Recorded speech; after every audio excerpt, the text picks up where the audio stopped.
இருக்காரு. அவர் காம்போது எடுத்து விட நீ சிந்து போயிரு. நான் சிந்து பேரே எடுத்து விட. ஒவ்வொருத்தரும் ஒவ்வொரு இடத்துல ராகம் பலவிதம் இருக்குமா? இருக்கலாமா? ஒவ்வொன்றும் ஒவ்வொரு ஒரு ராகம் போடுங்க. நீங்க கேட்கணும் போல இருக்கு. அப்போ ஆளும் தான் போட மாட்டோம். கூட்டம் தான் போட மாட்டோம்.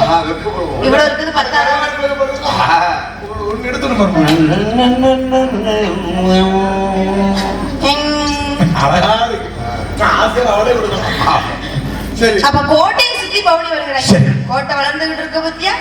சுத்தி சுத்தி அவளுக்கு கால்ல போட்டு இருக்க சல்லங்க சல்லார் சல்லாருன்னு கேட்கும். இது இந்த மாட்டு வண்டி வர மாதிரி. சரி. கையில வளையல் ஓசை கிளுக்குது கேட்கும். கோட்டையை சுத்தி பவனி வரக்கூடிய நேரம். அவ அக்கா கை 8 பேரும் கோட்டை சுத்தி பவனி வரக்கூடிய நேரத்திலே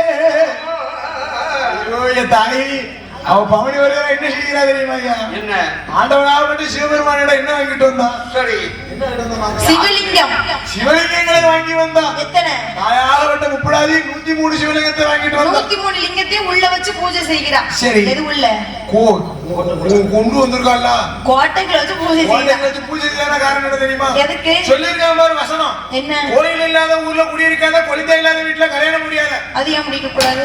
கேளுதா? கோயில் இல்லாத ஊர்ல குடியிருக்காதுன்னு சொன்னா எதுக்கு? நமக்கு இன்பமோ துன்பமோ கஷ்டமோ கவலையோ இன்பம் தான் வச்சுனுவோம். தாயை 30 புண்ணியத்துல நல்லா இருக்கும் தான். நன்றிமா. கஷ்டம் இருந்தா தாயை கொஞ்சம்